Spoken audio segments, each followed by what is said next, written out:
Bienvenidos. Estamos en jueves 26 de noviembre. Voy a compartirles pantalla y a mostrarles primero, bueno, el anuncio que ya les dejé en el aula, ¿verdad? Vamos a ver. Ok, vámonos al aula.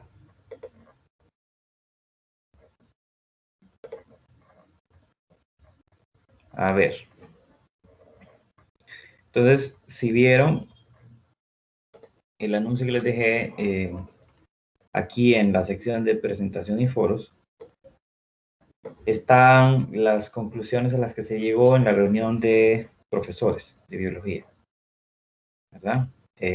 Básicamente se les comunica que el tercer parcial, ya como les había mencionado, se iba a evaluar no como un examen que se aplica un día en una hora, sino que se iba a dejar abierto para desarrollarlo en unos cuantos días. Entonces, como dice acá, tercer parcial se evaluará como un examen abierto y el nombre del examen es examen abierto de la tercera unidad. Eso está en la tercera unidad.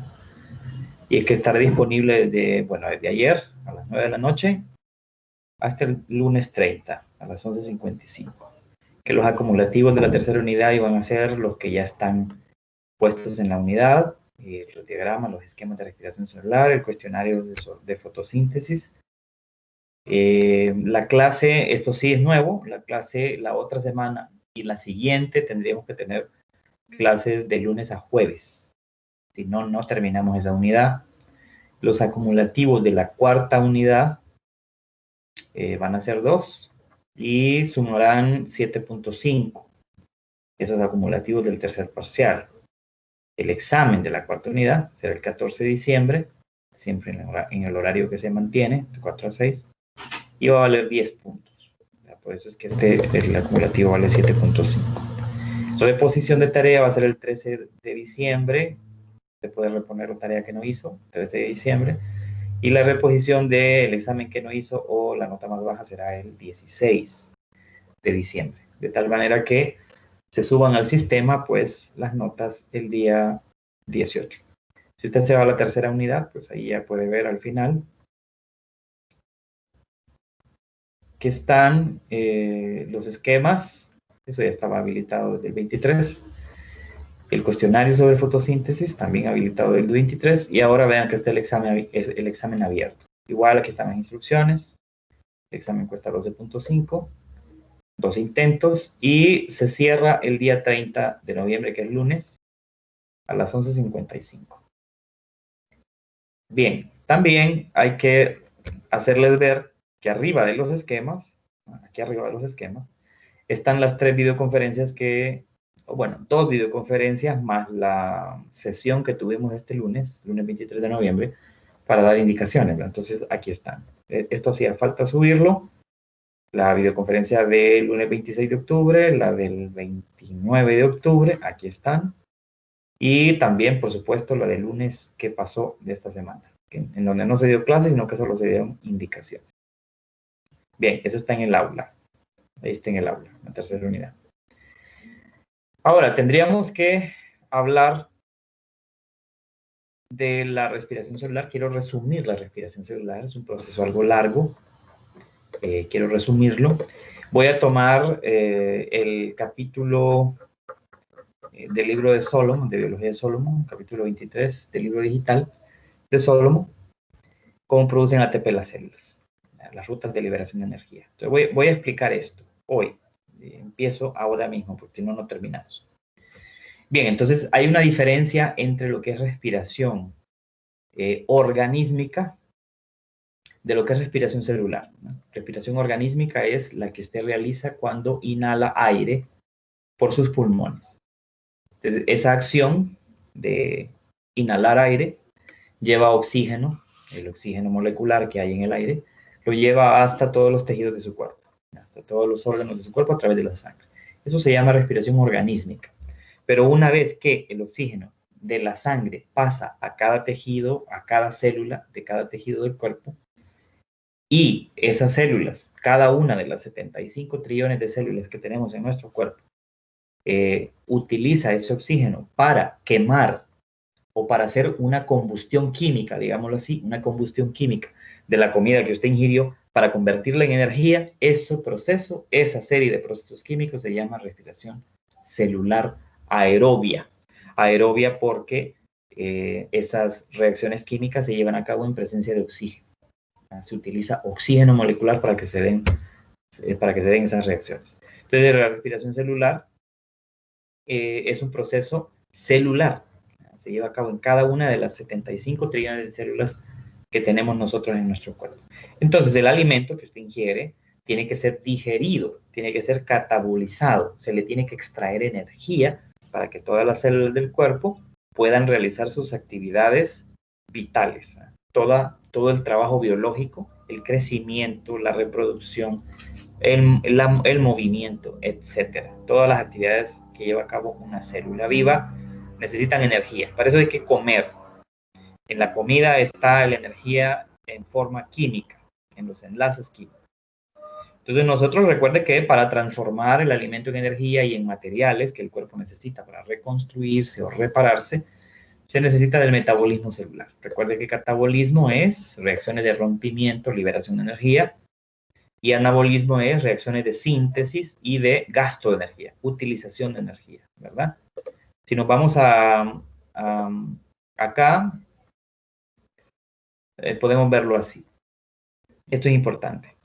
Digamos que esto es parte, estos reactantes que aparecen aquí, digamos que son moléculas de alimento, que al entrar al cuerpo son catabolizadas, o sea, quiere decir que son transformadas químicamente, son quebradas químicamente. Estoy en clases, quebrado químicamente para liberar energía. Entonces, eso es catabolizar, ¿no? Eso es digerir. Entonces, catabolismo es rompimiento de moléculas para transformarlas en moléculas más pequeñas y liberar energía. Entonces, las reacciones del catabolismo son reacciones exergónicas. Exergónica, exo, hacia afuera. Quiere decir que liberan energía. El catabolismo libera energía. Esa energía luego es utilizada para formar ATP, una molécula pequeña que se mueve por todo el cuerpo, incluso dentro de la misma célula, para poder llevar esa energía vital a todas partes del cuerpo. Y las reacciones endergónicas, por otro lado, son las del anabolismo, ¿verdad? Recuerda que anabolismo es cuando el cuerpo más bien construye, a partir de moléculas más pequeñas, construye algo más grande. Por ejemplo, la fabricación de proteínas, la fabricación de enzimas en nuestro cuerpo, la fabricación de hormonas en las células, necesitan energía. Entonces, en las reacciones endergónicas no se libera energía, sino que se requiere energía, se gasta energía para poder transformar una molécula pequeña en una más grande, en un producto más grande. Y estas reacciones energónicas, este anabolismo celular, recuerde que bueno, son procesos que se dan simultáneamente, ¿verdad? El catabolismo y el anabolismo se dan de manera simultánea. Nuestras células están catabolizando y anabolizando constantemente, simultáneamente, los dos procesos. El ATP que se forma es una molécula pequeña, ¿verdad? Adenosin trifosfato se llama, es un transportador de energía y es la molécula de transporte de energía más importante en el cuerpo de los seres vivos, porque es la molécula que mueve la energía a todas partes, dentro de una misma célula y de una célula a otra. Ese es el ATP. Es una molécula que está formada por una base nitrogenada, por un azúcar de 5 carbonos y por 3 grupos fosfato, por eso se llama ATP, T de tri, 3, ¿verdad? ATP. Y vamos a ver cómo se forman precisamente en la respiración celular aerobia, cómo se forman esas moléculas de ATP que llevan la energía que se obtiene del alimento. Ahorita lo vemos en este capítulo 23. Lo vamos a ver. Entonces, una cosa que tenemos que tomar en consideración es que las reacciones de la respiración celular aerobia son reacciones redox, reacciones de óxido-reducción. Reacciones de óxido-reducción son reacciones químicas en las que un sustrato, una molécula, se oxida o se reduce. Oxidarse es equivalente a decir que la molécula pierde electrones o pierde un átomo de lo que sea, de hidrógeno, carbono, etc. Eso es oxidarse. Entonces, se oxida la molécula o el sustrato que pierde electrones o átomos. Se reduce en la reacción el sustrato o la molécula que gana los electrones o los átomos que el otro perdió, que se los gana. Es el quien se reduce. Las reacciones de óxido-reducción son simultáneas también, ¿verdad? Mientras un compuesto o una molécula se oxida, otra inmediatamente se reduce. Entonces, la respiración celular aerobia es un proceso redox, un proceso de reacciones de óxido-reducción. Aquí hay un diagrama muy simple en donde usted ve una célula y observa que hay un organelo celular que se llama mitocondria celular, que es en donde se lleva a cabo la respiración celular, la mayor parte de la reacción de la respiración celular. Entonces, este proceso de respiración celular aerobia, en nuestras células, en cada una de las 75 trillones de células que tenemos, se lleva a cabo en 4 etapas. La primera etapa se llama glucólisis y se da no dentro de la mitocondria, sino en el citosol o en el citoplasma de la célula. Al final de ese proceso llamado glucólisis se obtiene un compuesto de 3 carbonos que se llama piruvato y se producen como ganancia energética 2 moléculas de ATP. O sea, se forman o se producen 2 moléculas de ATP. En la siguiente etapa, que se llama formación de acetilcoenzima A, el piruvato entra a la mitocondria, es transformado químicamente, enzimáticamente, en acetilcoenzima A, un compuesto de 2 carbonos. Aquí no se produce ATP, pero sí se produce otra molécula transportadora de electrones o de energía que se llama NADH. Ahorita lo vamos a ver. En la tercera etapa, el ciclo del ácido cítrico, se muestra, o ciclo de Krebs, como se le llama comúnmente, porque Krebs era el apellido del bioquímico que ilustró cómo se daba este proceso. Entonces, el ciclo del ácido cítrico o ciclo de Krebs es un proceso bioquímico también, es un proceso redox, es un proceso endergónico y exergónico, así como todos los demás, que produce, entre otras cosas, 2 moléculas de ATP. Y luego el transporte de electrones y quimiósmosis, que es la última etapa de la respiración celular, siempre igual dentro de la mitocondria, usted ve que produce una muy grande cantidad en relación a las etapas anteriores de ATP, de moléculas de ATP. Todos estos ATP que se forman a partir de una glucosa. Es decir, que por cada molécula de glucosa que sale de la sangre y que llega a cada una de nuestras células, por cada glucosa se van a producir un número bastante elevado de moléculas de ATP que luego van a ser utilizadas para llevar esa energía a cada organelo de la célula o de una célula a otra, en un tejido o en un órgano.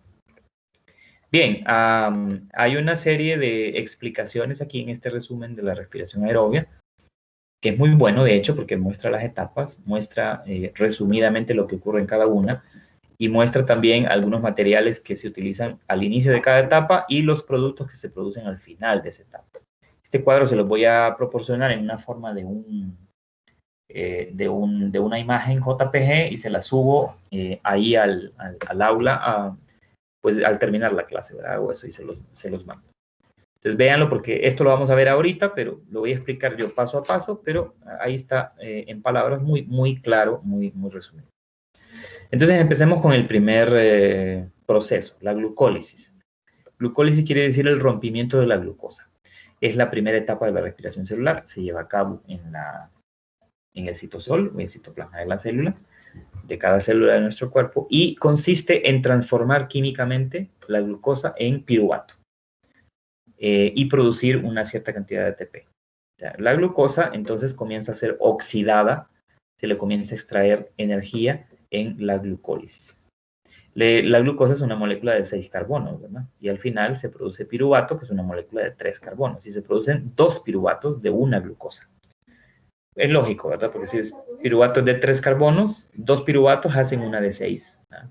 Que es la glucosa. Entonces, usted come, digiere el alimento, se absorbe la glucosa por su intestino, llega a la sangre y luego esa glucosa es dispersada o distribuida a todas las células del cuerpo. Una vez que las células, que esa glucosa entró o salió de la sangre, mejor dicho, llegó al fluido extracelular y luego entró a través de difusión facilitada a las células, entonces empieza a ser transformada químicamente en este proceso. Entonces, aquí está explicado, se lo voy a explicar paso a paso. Entonces, viene la glucosa, que es un compuesto de 6 carbonos, aquí están los 6 carbonos, y lo primero que ocurre es que enzimáticamente, porque todos estos procesos redox son procesos enzimáticos, recuerde que todo el metabolismo está dirigido por enzimas digestivas, entonces la glucosa es oxidada a otro compuesto diferente. ¿Cómo es que es oxidada? Bueno, recuerda que el que se oxida es el que pierde, ¿verdad? Entonces, vea que la glucosa aquí está siendo transformada químicamente por esta enzima. No se tiene que aprender las enzimas, ¿verdad? No es necesario. El nombre de las enzimas, son muchas. La glucosa, si usted se fija que hay un ATP que está ahí en el citoplasma de la célula, y ese ATP, si se fija en las flechas, lo que hace es que cede a la glucosa un fosfato. Entonces el ATP se está oxidando porque está perdiendo un fosfato, se está oxidando en ADP, en adenosindifosfato, y ese fosfato, ese tercer fosfato que tenía, lo cedió a la glucosa. Entonces la glucosa se reduce en glucosa 6-fosfato. ¿Por qué ahora se llama glucosa 6-fosfato? Recuerde que acaba de ganar un fosfato. ¿Y 6-fosfato por qué? Porque ese fosfato se pega químicamente en el carbono número 6. Es lo que quiere decir. 6-fosfato. Aquí está. Este es el carbono número 6. Aquí está el fosfato. Este proceso en el que un sustrato, como la glucosa, gana un átomo un grupo fosfato, se llama fosforilación. Una fosforilación es cuando un sustrato gana fosfato a partir de ATP. Entonces, la glucosa aquí se está fosforilando y esta fosforilación se llama fosforilación a nivel de sustrato, porque quien se está fosforilando, quien está ganando el fósforo, es la glucosa. Entonces, esto se llama fosforilación. Es una reducción también porque la glucosa está ganando un grupo fosfato.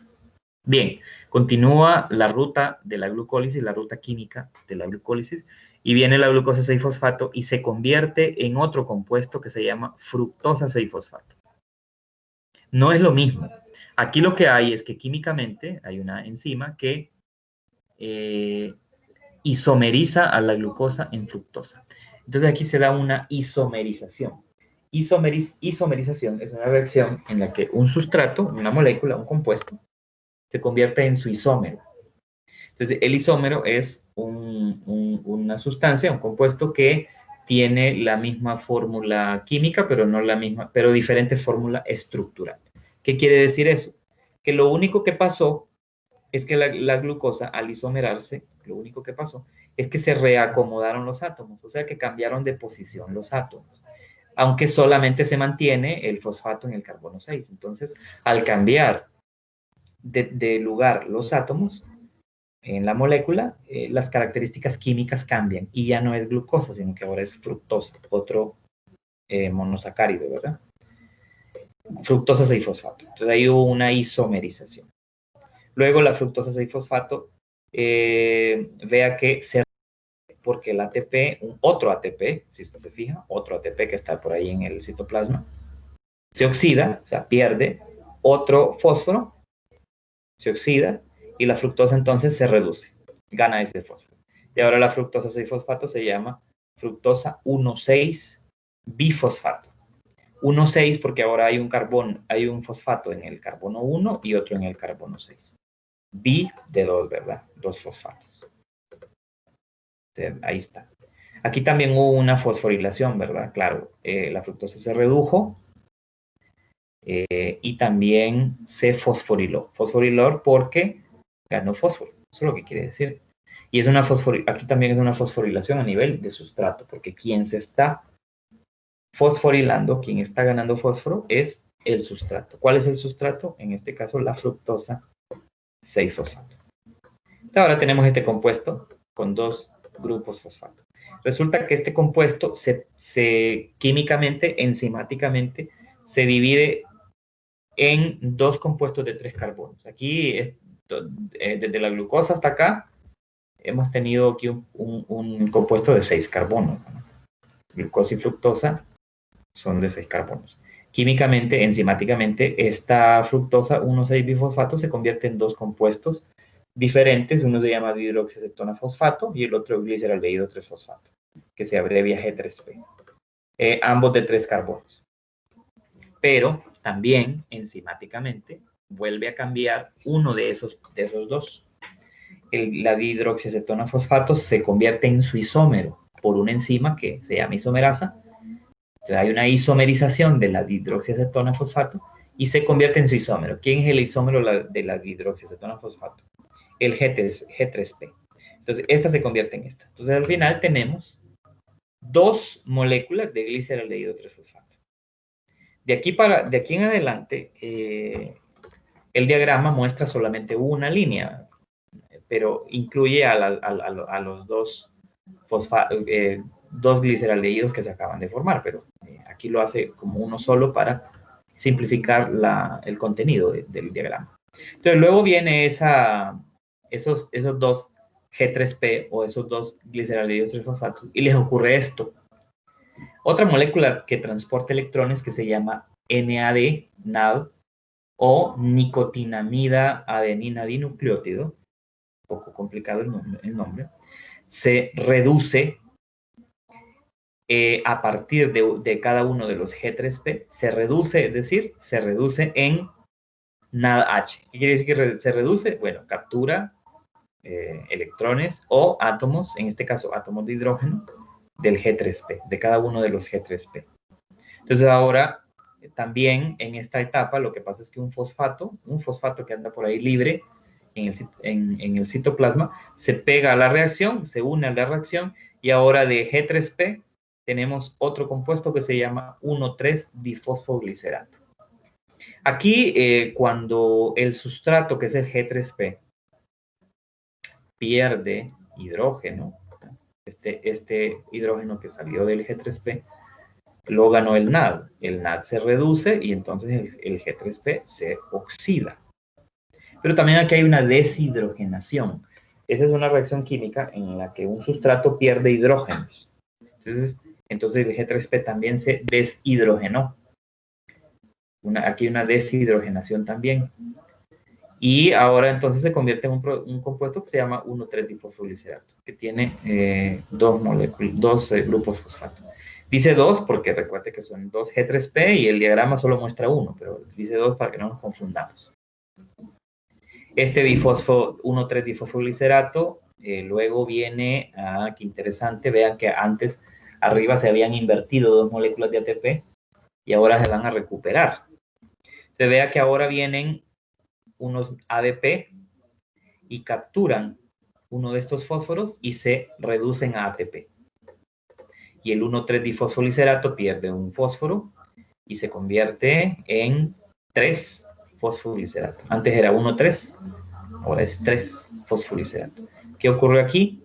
El ADP, adenosin difosfato, bueno, dos, ¿verdad? Uno por cada por cada uno de estos. Se redujo a ATP, se está formando aquí ATP, y este se oxida. Este se oxidó, se convirtió en 3-fosfolicerato. El 3-fosfolicerato sufre una isomerización, se convierte en su isómero, que es el 2-fosfolicerato. Entonces, ¿qué es lo que ocurre? Nada más se reorganizan los átomos, se mueven de lugar los átomos, y se convierte el 3-fosfolicerato en 2-fosfolicerato. Vean que ya no está el fosfato en el carbono 3, sino que está en el carbono 2. Luego, este 2-fosfolicerato, lo que pasa es que no es que pierde agua, aquí pareciera como que perdiera agua porque la flecha dice que se va hacia afuera, pero en realidad lo que pasa es que enzimáticamente este 2-fosfolicerato reacomoda una molécula de agua en su estructura química y se convierte en fosfoenol piruvato. Y el fosfoenol piruvato también es oxidado porque pierde este grupo fosfato, lo pierde y lo gana el ADP, quien se está reduciendo en ATP. Aquí se vuelve a producir ATP. Y el 2-fosfoenol piruvato se convierte en piruvatos. ¿Cuántos? 2. Entonces, de una glucosa de 6 carbonos se convierte, al final de la glucólisis, se convierten o se producen 2 moléculas de piruvato de 3 carbonos. Y se producen también, ¿cuántos ATP? Aquí se formaron 2, aquí se formaron 2, y aquí se habían gastado 2 también. 1 y 2. Entonces, si se formaron 4 en esta última parte, 2 pagan la deuda de lo que se invirtieron al inicio de la glucólisis y los otros 2 son ganancia neta de energía. Por eso es que en el diagrama, aquí en el diagrama,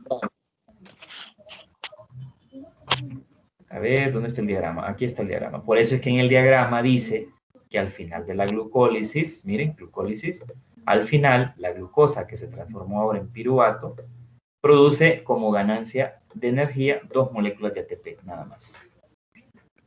Y estas se formaron por fosforilación a nivel de sustrato. Ya, eso es lo que hay que tener en cuenta, en consideración. Y ya pasamos ahora a la glucólisis.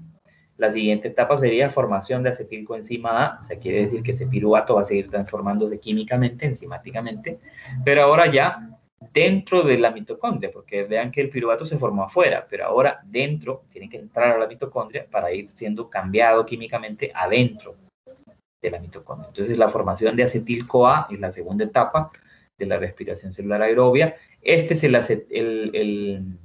el piruvato, miren.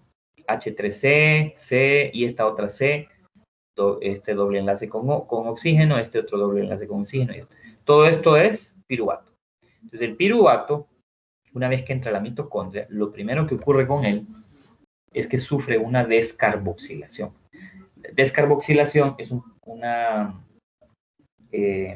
reacción química en la que un sustrato pierde carbono, pierde un carbono y lo pierde en forma de CO2, en forma de dióxido de carbono. Entonces, el piruvato al entrar en la mitocondria se descarboxila, pierde un grupo carboxilo o pierde un carbono en forma de CO2. Ese CO2 se está liberando hacia afuera de la mitocondria, hacia afuera de la célula, para que el cuerpo elimine el CO2 después a través de la exhalación, ¿verdad? Cuando usted exhala, usted inhala, pero luego exhala. Al exhalar usted elimina CO2 porque no se ocupa en el cuerpo. Entonces ahora ya no tenemos piruvato, sino que ahora tenemos un compuesto diferente porque se ha perdido un carbono. Y ese compuesto se llama acetilo. El acetilo es un compuesto de 2 carbonos, nada más. Esto ya se perdió.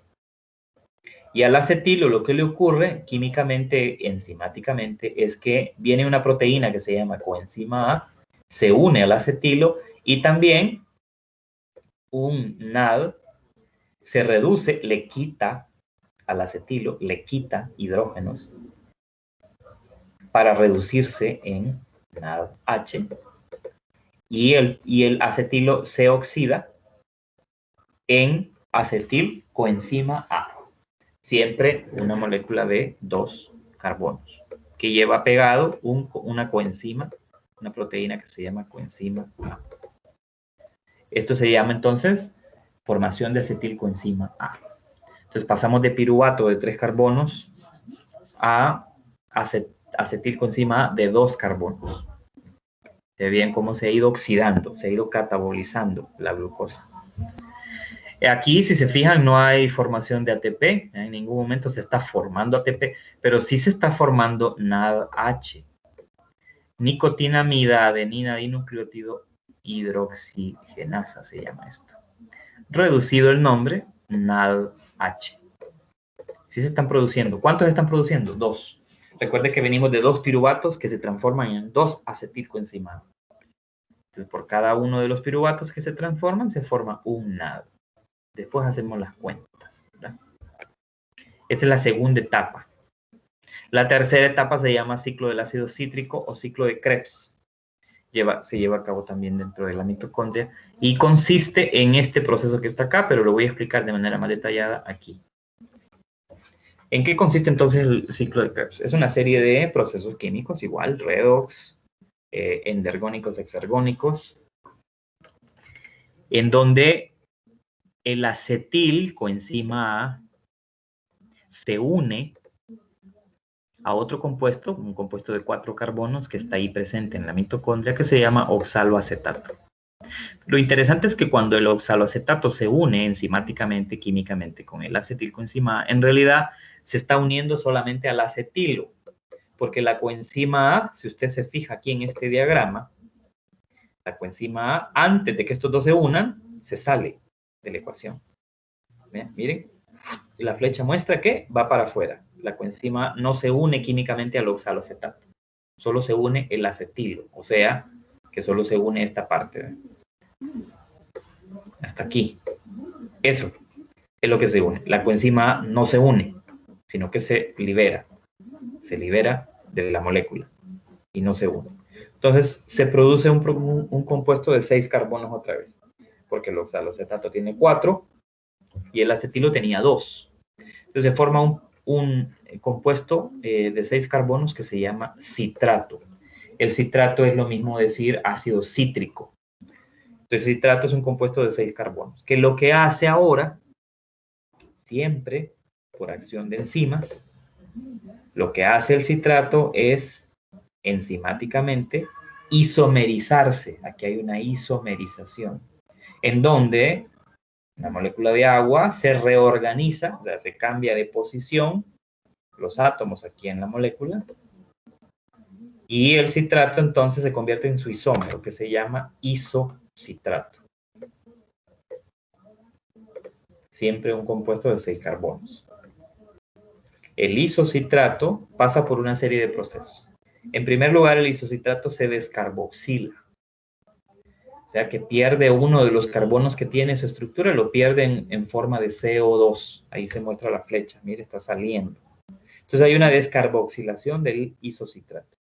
Luego, el isocitrato se oxida debido al NAD, porque el NAD está capturando hidrógenos de acá para reducirse en NADH. Entonces el isocitrato está oxidándose y descarboxilándose, deshidrogenándose también, porque recuerde que deshidrogenación es la pérdida de hidrógenos. Entonces el isocitrato se descarboxila, se deshidrogena, se oxida por lo tanto, en un compuesto de ya no 6 carbonos, sino 5 carbonos, se perdió uno, forma de CO2, y este compuesto se llama alfa-cetoglutarato. El alfa-cetoglutarato pasa por los mismos procesos. Se descarboxila, se deshidrogena, pierde hidrógeno, porque ciérrenme los micrófonos, por favor. El NAD se reduce en NADH, le está capturando hidrógenos a este alfa-cetoglutarato, quien se ha descarboxilado ya. Se oxida entonces en otro compuesto ya no de 5 carbonos, sino de 4, que se llama succinilcoenzima A. ¿Por qué succinilcoenzima A? Porque la coenzima A volvió a entrar, mire la flecha, volvió a entrar en este paso del ciclo. Succinilcoenzima A. Este succinilcoenzima A vuelve a salir de él la coenzima A, vea, otra vez la coenzima. La coenzima A solamente está sirviendo como un catalizador, ¿verdad? Como una enzima como cualquier otra, que facilita que la reacción se dé, facilita el proceso, que se dé rápido de manera eficiente. No se gasta la coenzima. Sale del proceso y el succinil se convierte en succinato. Pero en ese paso intermedio entre el succinil y succinato, se produce una molécula de GTP. GTP es otro transportador de electrones y se produce también una molécula de ATP. Aquí se está produciendo ATP y se está produciendo uno acá. Entonces ahora tenemos succinato. El succinato, otro transportador de energía que se llama FAD, se reduce en FADH2 porque le está quitando hidrógenos al succinato. Por lo tanto está deshidrogenándose el succinato y se está oxidando en otro compuesto siempre de 4 carbonos que se llama fumarato. El fumarato gana una molécula de agua y se convierte en malato de 4 carbonos. Y el malato se vuelve a deshidrogenar, el NAD, otro NAD, se reduce a NADH y el malato se convierte otra vez en oxaloacetato, cerrando el ciclo. Ahora, aquí el asunto es el siguiente. Varias cosas que tomar en consideración en el ciclo de Krebs. Uno, inicia con 2-acetilcoenzima A. ¿Ya? Recuerde que veníamos con 2-acetilcoenzima A. Entonces, este ciclo, si usted se fija, en ningún momento está doble, ¿verdad? Sino que solamente muestra lo que pasa con la transformación de uno de esos acetilcoenzima A. Entonces, quiere decir que si son 2-acetilcoenzima A, este ciclo lo tendríamos que repetir 2 veces. Por lo tanto, todo lo que se produzca en esta vuelta tiene que duplicarse, porque son 2-acetilcoenzima A. Entonces, ¿qué se produjeron en este ciclo? Bueno, en primer lugar, energéticamente hablando, se produce por una vuelta un ATP. Y como son 2 vueltas, 2 ATP. Se producen 2 ATP. Por eso en el diagrama antes decía que eran 2 ATP como producto de energía. ¿Qué otra cosa se produce aquí? Bueno, hay varias descarboxilaciones, por lo tanto se liberan o se producen en una vuelta 2 moléculas de CO2. Por lo tanto, entonces, como son 2 vueltas, otras 2 serían 4. Al final del ciclo de Krebs se forman 4 moléculas de CO2 que van a ser eliminadas de la mitocondria, de la célula, hacia afuera del cuerpo. También se producen cuántos NAD, vamos a ver. Aquí se formó un NAD, aquí se formó otro NADH, perdón, NADH. Aquí se forma un NADH, aquí se forma otro NADH y aquí se forma otro NADH. Son 3, pero como son 2 vueltas, son 6 NADH los que se forman al final del ciclo de Krebs. FADH2. FADH2 solo se forma 1 en una vuelta y como son 2 vueltas, se forman entonces 2 en total. ATP ya dijimos que se forman 2. GTP, pues 1 por cada vuelta y como son 2 vueltas, son 2 GTP. A todo esto, no hemos llegado a la última etapa que se llama transporte de electrones y quimiósmosis, que también se lleva a cabo dentro de la mitocondria. Pero todo esto que hemos estado hablando es química, esto es bioquímica. Son reacciones químicas que controlan su metabolismo celular. Si esto no estuviera ocurriendo ahorita mismo y cada segundo de su vida en su cuerpo, usted no podría vivir, se estaría muerto. Porque recuerde que estamos hablando de la producción de ATP, de moléculas que mueven la energía dentro de las células y en las células. Si no hay energía, no hay vida. Entonces, esto está ocurriendo ahorita que usted está prestando atención, que está escuchando, que está viendo esto se está ocurriendo en su cuerpo. Se producen cantidades exageradas de ATP por hora, por día. Se producen cantidades exageradas porque es una molécula bien pequeña que mueve una cierta cantidad de energía, pero nosotros requerimos unas cantidades de energía tremendas para poder vivir en nuestras células. Entonces ahora vamos al transporte de electrones. Entonces mire que si usted pensaba que al comer solo era comer, tragar y ya estaba equivocado. O sea, para que pueda usted vivir a partir de la comida, se tienen que llevar a cabo miles de reacciones químicas, cientos de miles de reacciones químicas en su cuerpo, en cada una de sus células, principalmente la producción de ATP. Entonces ahora vamos con la última etapa, no es complicada de entender. Mire, en la mitocondria, esta etapa que se llama transporte de electrones y quimiósmosis, hay que ver primero la estructura de la mitocondria. La mitocondria, este diagrama que se mira aquí, este dibujo, es un organelo que, como la mayoría de los organelos en una célula eucariota, tiene dos membranas, tiene doble membrana, una membrana externa y una membrana interna. Entonces aquí en el diagrama, este es un diagrama plano, ¿verdad? Entonces se mira el citosol o el citoplasma, aquí vemos la membrana interna, vemos la membrana externa, acá, hacia adentro la membrana interna y vea que entre la membrana externa y la interna hay un espacio. Ese espacio se llama espacio intermembrana o entre las membranas. Y más hacia adentro, en la matriz de la mitocondria, o sea, la parte más interna de la mitocondria, se encuentra esta parte que se llama matriz mitocondrial. Si usted mira el dibujo, Entonces ve la membrana externa, ve la membrana interna que está así como sinuosa, como que tiene este montón de pliegues. Y en la parte más interna, esta parte oscura que se mira al interior, esa es la matriz de la mitocondria. Entonces, esta etapa se lleva a cabo entre la membrana externa, interna y entre la matriz. Entonces, ¿qué ocurre acá? Bueno, en la membrana interna de la mitocondria hay una serie de complejos de proteínas. O sea, hay grupos de proteínas que están así como colocados, ubicados así como en grupos, agrupados en grupos.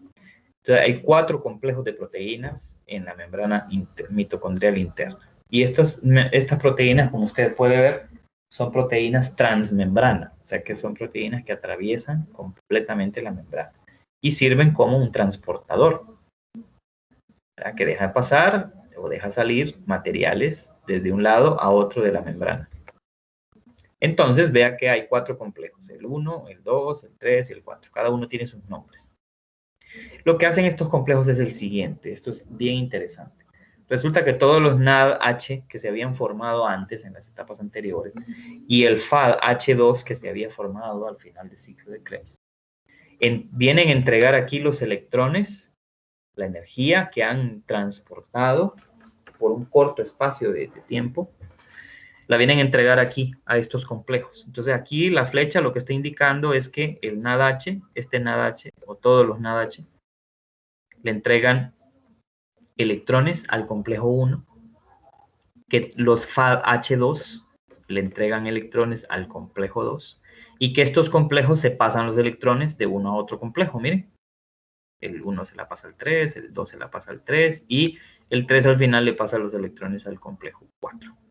Entonces, como aquí, cuando este NADH libera electrones, también está liberando hidrógenos, estos hidrógenos se van acumulando aquí en la matriz mitocondrial. Como se van acumulando aquí en la matriz, también los complejos bombean esos hidrógenos hacia afuera, hacia este espacio que se mira aquí, espacio intermembrana. Y a todo esto, claro que aquí hay oxígeno, presencia de oxígeno, por supuesto, porque recuerda que está formándose ATP y en presencia de oxígeno se forma ATP. Algunos de esos oxígenos que están quedando aquí se unen a esos, o a algunos hidrógenos que están aquí, y se forman moléculas de agua. Entonces, se suele decir que el oxígeno en esta etapa, en esta última etapa de la respiración celular aerobia, es el último aceptor de electrones, así se le llama, porque es un átomo que se une a los hidrógenos y debido a la energía que está moviéndose ahí en ese complejo, se une a hidrógeno para formar agua, moléculas de agua. El agua es un catalizador, no catalizador, es el solvente universal en el cuerpo, en la célula, que es donde se llevan a cabo la mayoría de las reacciones químicas, y también es una molécula que el cuerpo utiliza en el metabolismo como un martillo, o mejor dicho, como un cincel, porque el metabolismo celular nuestro utiliza agua para romper los enlaces químicos, ¿verdad? Para romper los enlaces químicos, a lo que me refiero es que, me voy a mover aquí, a lo que me refiero es que si usted mira este compuesto, oxalacetato, estas rayas, estas líneas son enlaces químicos, son un par de electrones aquí, otro acá, otro acá.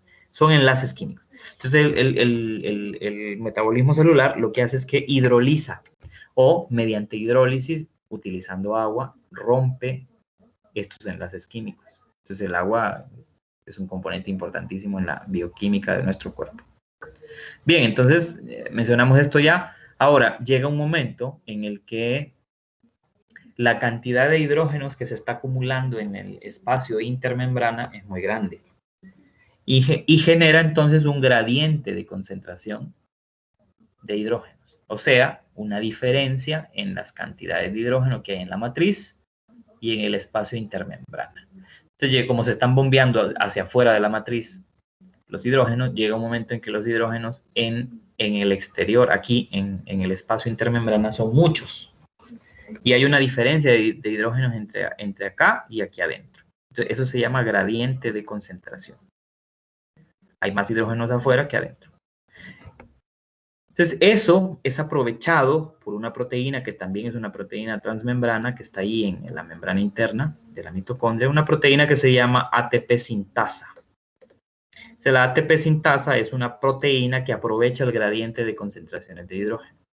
Entonces, estos hidrógenos que están aquí ahora acumulándose en el espacio intermembrana tienen que equilibrarse la concentración. No puede haber más acá que aquí adentro. Entonces, lo que hace la ATP sintasa es que toma estos hidrógenos, los bombea, sirve como una bomba de succión, bombea hidrógenos hacia adentro, otra vez hacia la matriz mitocondrial, y al bombearlo genera una estática, digámoslo así, que hace que ADP que hay aquí en la matriz, ADP, se una a fósforo inorgánico y se forme ATP.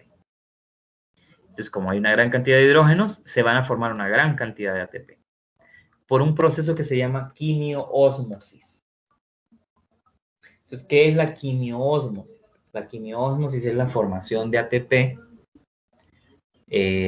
por una proteína que se llama ATP sintasa, aprovechando un gradiente de concentración de hidrógeno que se está generando. Eso es la quimioósmosis. O sea, se está formando ATP siempre por fosforilación, claro, pero se está formando por fosforilación oxidativa. ¿Por qué se llama fosforilación oxidativa? ¿Por qué? Porque el ADP se fosforila, gana fósforo inorgánico, debido a ese gradiente que está siendo generado por la oxidación de NADH y FADH2. Entonces, ese es un proceso que se llama fosforilación oxidativa. El ADP se fosforila por la oxidación del NADH y del FADH2. Entonces, vea que ahí ya tenemos en total todo lo que se ha formado. Entonces, vamos a ver aquí solo un resumen.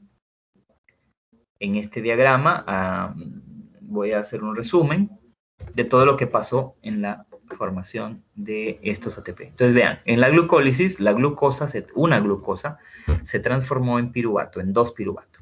En ese proceso de glucólisis se formaron 2 ATP por fosforilación a nivel de sustrato. También en la glucólisis se formaron 2 moléculas de NADH que contenían electrones, energía, que luego iba a ser utilizada en esta etapa última llamada transporte de electrones para producir ATP. Entonces, lo interesante es que en esta glucólisis, por cada NADH que se forma, se van a producir de 4 a 6 moléculas de ATP en esta última etapa.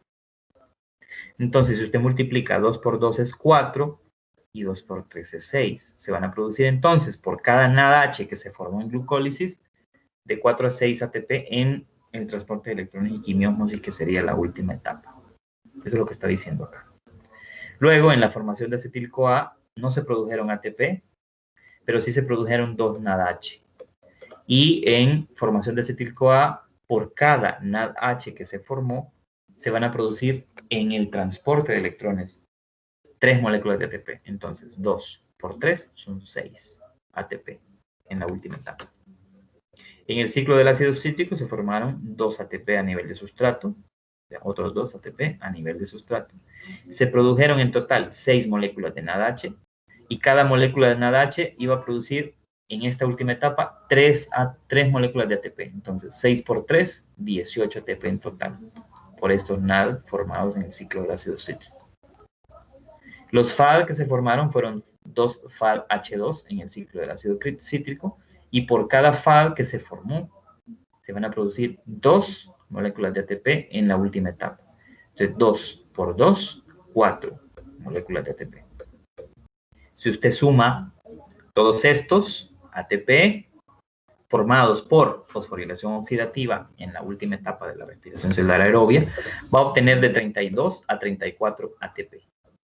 Por una glucosa, ¿verdad? Que entró a la célula y que fue oxidada o metabolizada. Más estos 4 ATP que se formaron por fosforilación a nivel de sustrato. Entonces son 4 ATP. 32 más 4, 36. 34 más 4, 38. Entonces, en conclusión, por cada glucosa que llega de su sangre a las células de su cuerpo, se van a producir en total entre 36 y 38 moléculas de ATP en esa célula. Esa cantidad de ATP, por supuesto, hay que multiplicarla por todas las glucosas que llegan al cuerpo en un momento determinado. Póngale que, solo un ejemplo, póngale que, esto no es así, ¿verdad? Solo es un ejemplo. Póngale que a su cuerpo, a sus células, a sus células musculares, en todo el día le llegaron 10 millones de moléculas de glucosa. Usted tendría que multiplicar 10 millones por 36 y por 38 para tener el total de ATP que se producirían en esas células por esa cantidad de glucosas.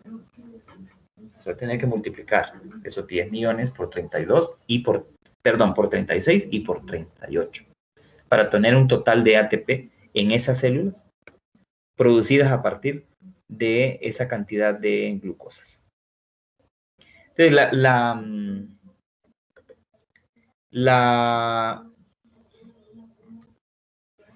el metabolismo, la respiración celular aerobia, es un proceso vital.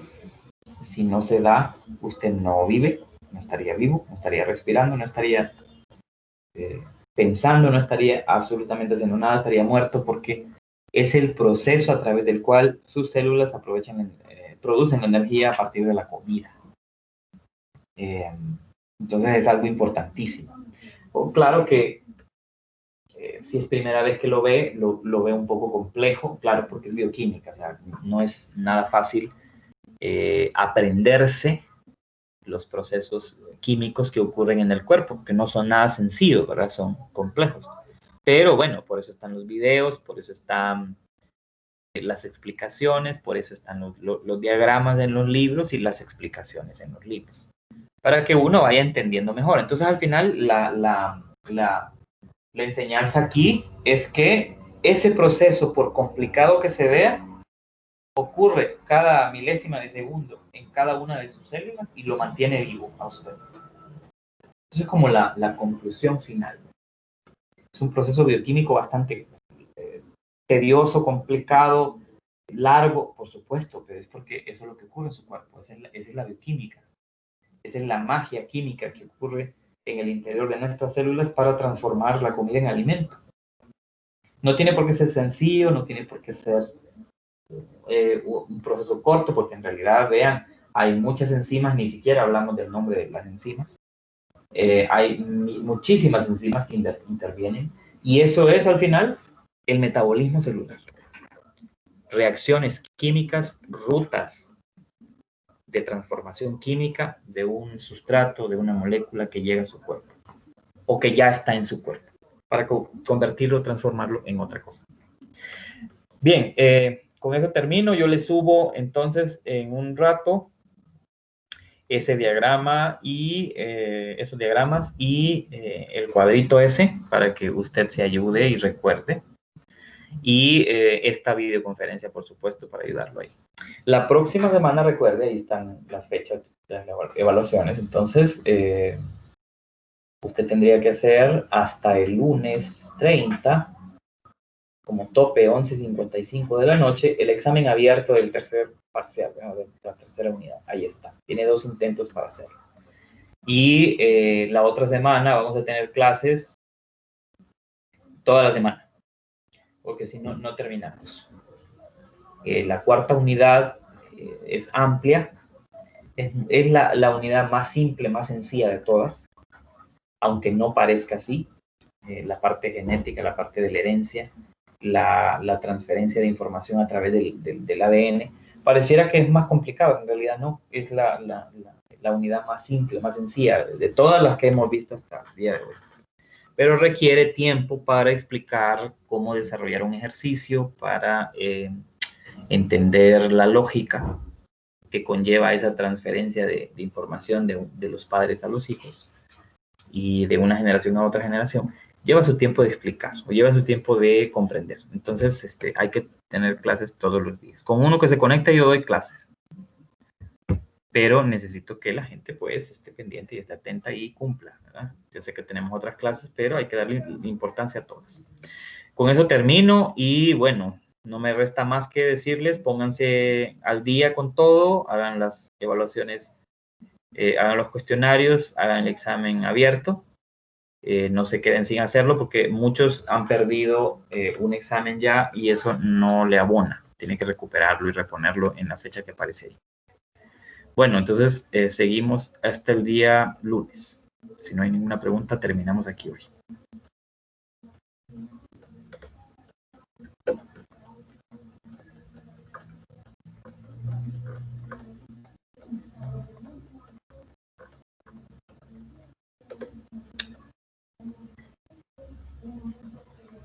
De nada, por nada. Que tengan buena tarde. No duden en hacerme preguntas al chat del aula si tienen alguna pregunta. Gracias, Luis. Gracias, Luis. De nada, de nada. Ya saben, cualquier pregunta me la hacen. Sí. Vale. Perfecto.